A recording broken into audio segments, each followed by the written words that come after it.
चुनाव आयोग की तरफ से देश भर में विशेष गहन पुनरीक्षण यानी कि एसआईआर के दूसरे चरण का ऐलान कर दिया गया है। आयोग के अनुसार आज रात 12 बजे से 12 राज्यों में एसआईआर का दूसरा चरण शुरू होगा, जो 7 फरवरी 2026 तक पूरा किया जाएगा।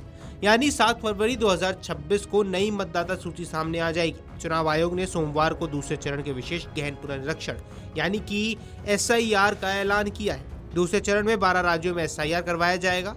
चुनाव आयोग की माने तो दूसरे चरण में अंडमान और निकोबार, छत्तीसगढ़, गोवा, गुजरात, केरल, लक्षद्वीप, मध्य प्रदेश, पुडुचेरी, राजस्थान, तमिलनाडु, उत्तर प्रदेश और पश्चिम बंगाल में विशेष गहन पुनरीक्षण करवाया जाएगा। देशव्यापी विशेष गहन पुनरीक्षण के दूसरे चरण के पूरे होने के बाद इन 12 राज्यों में नई मतदाता सूची 7 फरवरी 2026 को जारी की जाएगी। चुनाव आयोग एसआईआर लागू करने की रूपरेखा तैयार करने के लिए राज्य के मुख्य निर्वाचन अधिकारियों के साथ पहले ही 2 बैठकें कर चुका है। कई सीईओ ने अपने पिछले एसआईआर के बाद की मतदाता सूचियां अपनी वेबसाइट पर डाल भी दी हैं। ऐसे में यहां समझना जरूरी है कि आखिर मतदाताओं की इसमें क्या पात्रता रहने वाली है। दरअसल भारत के संविधान का अनुच्छेद 326 कहता है कि भारत का नागरिक होना इसमें जरूरी है।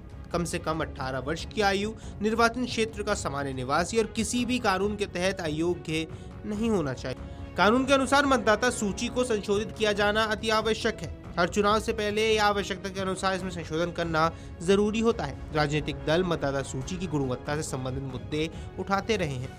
1951 से 2004 तक कुल 8 बार एसआईआर करवाया जा चुका है। अंतिम एसआईआर 21 साल पहले 2002 से 2004 के बीच में करवाया गया था। उन्होंने कहा कि चल रहा विशेष गहन पुनरीक्षण यानी कि एसआईआर आजादी के बाद से 9वां ऐसा अभ्यास है। पिछला 2002 और 2004 के बीच में करवाया गया था। सीईसी ने आगे कहा कि एसआईआर का पहला चरण बिहार में शून्य अपील यानी कि बिना किसी आपत्ति के साथ पूरा हो गया है। सीईसी ने प्रेस कॉन्फ्रेंस में कहा, दूसरा चरण 12 राज्यों और केंद्र शासित प्रदेशों में आयोजित किया जाएगा। एसआईआर ये सुनिश्चित करेगा कि कोई भी पात्र मतदाता छूट न जाए और कोई भी अपात्र मतदाता सूची में शामिल न हो जाए। मुख्य चुनाव आयुक्त की माने तो जिन राज्यों में एसआईआर किया जाएगा उन सभी राज्यों की मतदाता सूचियां आज रात 12 बजे से फ्रीज कर दी जाएंगी। उस सूची के सभी मतदाताओं को बीएलओ की तरफ से मौजूदा मतदाताओं को प्रपत्र वितरित किए जाएंगे।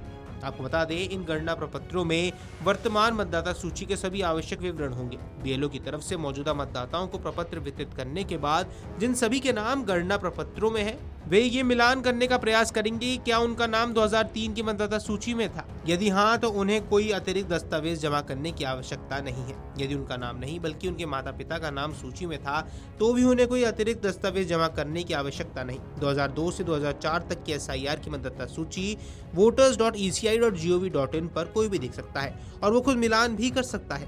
बिहार में मतदाता सूची की सफाई का काम पूरा हो गया है और लगभग 7.42 करोड़ मतदाताओं वाली अंतिम सूची 30 सितंबर को प्रकाशित की गई थी।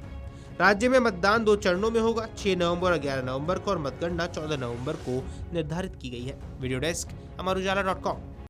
अगर आप ये वीडियो YouTube पर देख रहे हैं तो हमारे चैनल को सब्सक्राइब कर बेल आइकन दबाएं और Facebook पर देख रहे हैं तो हमारे पेज को लाइक करें।